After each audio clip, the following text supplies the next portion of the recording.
नमस्कार साथियों, आज के अंक में आपका स्वागत है। मैं दिलबाग सिंह धनखड़।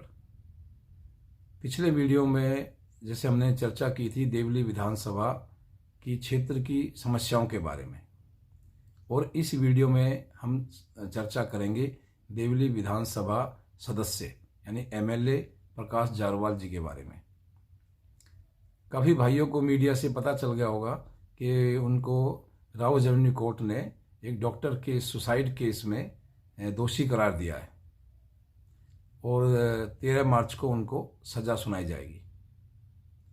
मामला इतना गंभीर था कि इस पर कोर्ट ने काफ़ी एक अच्छा निर्णय लेते हुए एक सज़ा का प्रावधान करने का इसमें कोशिश की गई है। हालांकि अभी ये जो एमएलए हैं आगे भी जा सकते हैं, हाई कोर्ट है, सुप्रीम कोर्ट है, अभी इनके कई कोर्ट के दरवाजे खुले हैं, लेकिन जो डिस्ट्रिक्ट ट्रायल कोर्ट ने अपना काम बखूबी भी निभा दिया है। हालांकि इसमें जो मुख्य जो शिकायतकर्ता थे राजेंद्र जी के वाइफ और उनकी बेटे, वो शायद अपने बयान से मुकर भी गए थे, लेकिन डॉक्यूमेंट्री प्रूफ के आगे प्रकाश जारवाल जी की एक नहीं चली, क्योंकि वो पुरानी कहावत है, लिखतम के आगे बख्तम नहीं चलता। डॉक्टर राजेंद्र कुमार ने अपने मरने से पहले, अपने सुसाइड करने से पहले एक ऐसा पुख्ता काम वो करके गए कि जिससे प्रकाश जारवाल अपने आप को बचा नहीं पाए। सबसे बड़ा तो उनका था कि जो उनके हाथ का लिखा हुआ सुसाइड नोट था वो एक अहम सबूत बना। साथ में उनकी जो एक वीडियो रिकॉर्डिंग थी जिसमें जारवाल उनको खुली धमकी दे रहे हैं, वो भी एक ऐसा सबूत बना जिसको कोर्ट नजरअंदाज नहीं कर पाया और इस मामले में उनको दोषी करार दिया।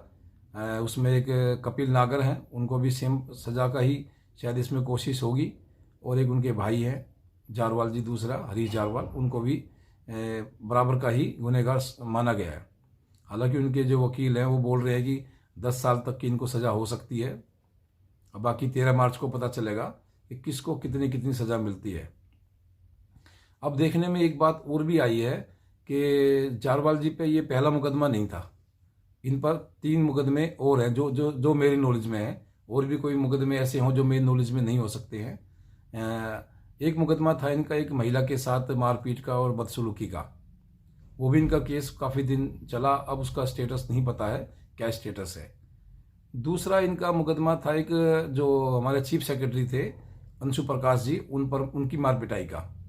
हालांकि उसमें कई आरोपी थे, 10-12 उसमें आरोपी थे, लेकिन मेन 2 आरोपी को अब तक उससे केस से छुटकारा नहीं मिला है। उसमें प्रकाश जारवाल हैं और अमानतुल्लाह एमएलए हैं ओखला के। ये 2 जो विधायक हैं, इन दोनों को उसमें मुख्य आरोपी बनाया गया है। और एक इनका गंभीर मुकदमा एक और था जिसमें कि ये जो इनका चुनाव है जाति के हिसाब से, कि ये जो इनकी बैरवा जाति है वो दिल्ली में ओबीसी में आती है, ना कि एससी कैटेगरी में, और जो देवली विधानसभा सीट है ये रिजर्व एससी कैटेगरी के लिए है। तो इस पर एक जो निर्दलीय चुनाव लड़े थे डीसी कपिल, और जो बीजेपी के उस टाइम सेकंड रनर अप थे अरविंद जी, उन्होंने मुकदमा डाला था, केस किया था कि भाई ये जो गलत तरीके से चुनाव जीते हैं, ये जाति इनकी एससी कैटेगरी में नहीं आती। हालांकि इस बारे में चुनाव आयोग ने भी हाई कोर्ट में एफिडेविट दे चुके हैं कि भाई इनका जो है चुनाव गलत है, गलत तरीके से जीते हैं, चुनाव आयोग से गलती हुई है, तो इनको इससे पद से तुरंत हटाया जाए। लेकिन वो मामला काफ़ी दिनों से पेंडिंग चला हुआ है और उस पर भी अभी कोई फैसला नहीं आया है। और मुझे लगता है कि उस केस में भी जारवाल जी ने जो मुख्य जो शिकायतकर्ता थे उनको अपनी तरफ कर लिया है, यानी कि उनको भी उन्होंने जो शिकायत उनकी शायद वापस ले लिया, क्या किया है। लेकिन जैसे आप लोगों को पता ही होगा कि जो नेता होते हैं, खासकर वो अपने ऐसे शिकायतकर्ताओं को, गवाहों को तोड़ने में बड़े माहिर होते हैं।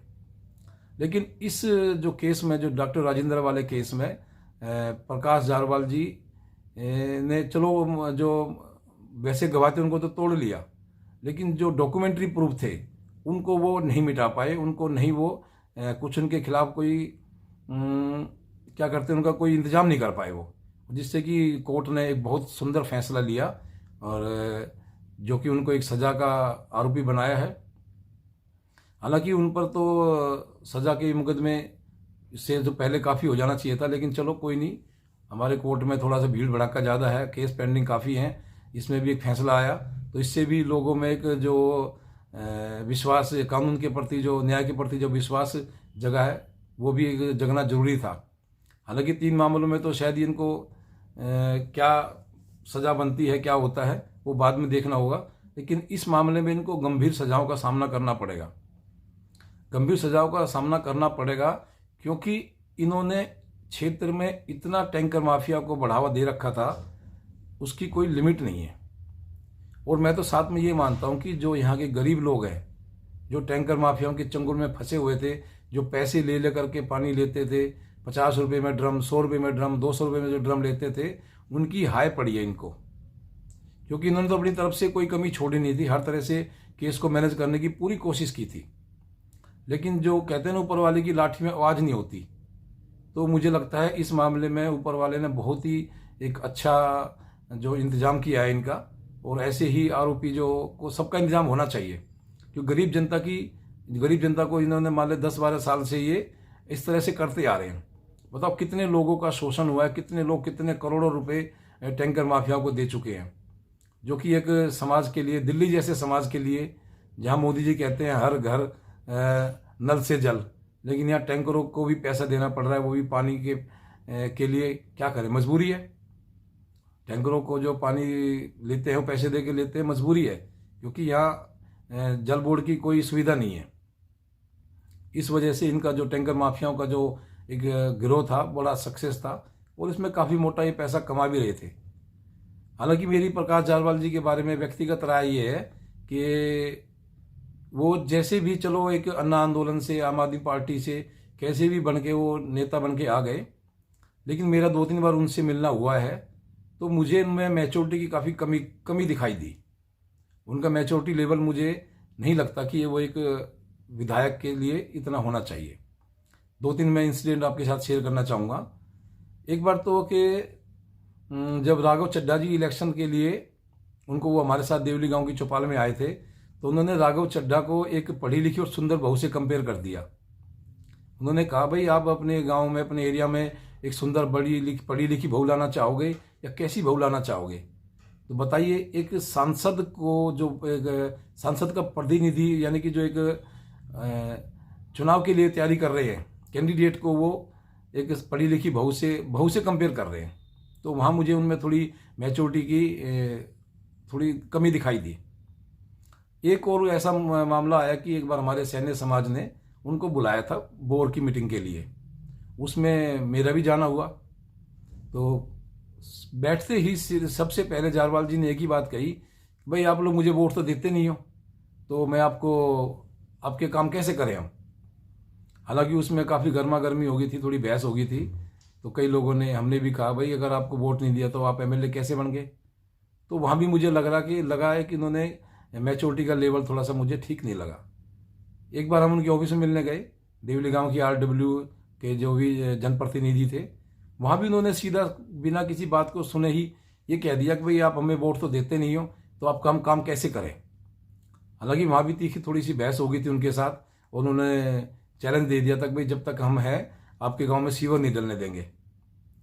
तो मैंने तो उनसे एक ही बात कहा था, जरवाल जी आप भगवान से बड़े तो है नहीं, भगवान ही सबसे बड़ा है, और जब भगवान चाहेगा तो सीवर भी डल जाएंगे, सारी सुविधा हो जाएंगी। इंसान के हाथ में कुछ नहीं है, और आप तो चलो 2 साल 3 साल 4 साल सीट पे रह जाएंगे, उसके आगे चलो फिर देखेंगे। तो मुझे लगता है कि भगवान ने हमारी जो बात थी वो जल्दी ही सुन ली। और अब एक मैं छोटी सी रिक्वेस्ट आम आदमी पार्टी से भी करना चाहूँगा। रिक्वेस्ट मेरी ये है कि, या सलाह मान लो, कि अभी इन्होंने हमारे दक्षिण दिल्ली से सही राम जी को कैंडिडेट बनाया है लोकसभा का, वो भी गुर्जर समाज से आते हैं, और जो हमारे डॉक्टर राजेंद्र थे जिनमें इनकी सजा हुई है, वो भी गुर्जर समाज से थे। तो मुझे लगता है कि अगर पार्टी ने इनको तुरंत निष्कासित नहीं किया, हालांकि कोर्ट तो बड़ा काम करेगी, अगर पार्टी ने तुरंत इनको निष्कासित नहीं किया तो आने वाले चुनाव में सही राम जी को थोड़ा गुर्जर मतदाताओं से थोड़ी निराशा ही हाथ लगेगी। जो हमारे गुर्जर जो वोटर्स भाई हैं, जो उनसे थोड़ी इनको निराशा हाथ लगेगी। तो इसलिए मेरा ये सही राम जी को या आम आदमी पार्टी को, दोनों से ये है कि प्रकाश जारवाल जी को तुरंत पार्टी से निष्कासित किया जाना चाहिए, क्योंकि वैसे भी अगला चुनाव तो ये दिल्ली देवली विधानसभा से लड़ नहीं पाएंगे, क्योंकि जो इनकी कास्ट है बैरवा, वो दिल्ली में ऐसी कैटेगरी में नहीं आती है।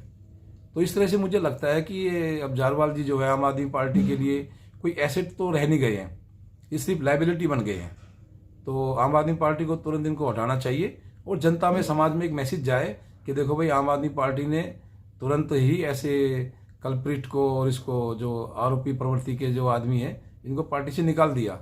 हालांकि वैसे तो पूरी आम आदमी पार्टी ही आरोपों के घेरे में है, हमाम में सारे ऐसे ही हैं वो, लेकिन फिर भी अगर एक लोकसभा चुनाव पे इनका असर पड़ता है तो उनको शायद थोड़ा सा ये स्टेप उठा लेना चाहिए।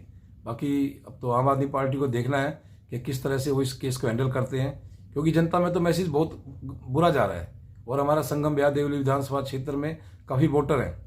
लोकसभा सीट का, अब ये दक्षिणी लोकसभा सीट का, ये मान लीजिए इस क्षेत्र से ही निवारण होता है, कौन यहाँ से बनेगा कौन यहाँ से नहीं बनेगा।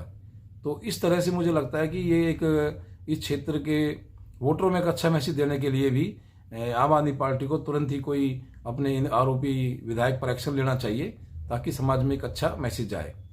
आगे फिर किसी वीडियो में इस मुद्दे पर चर्चा करेंगे। आज के लिए बस इतना ही। आपका बहुत बहुत धन्यवाद।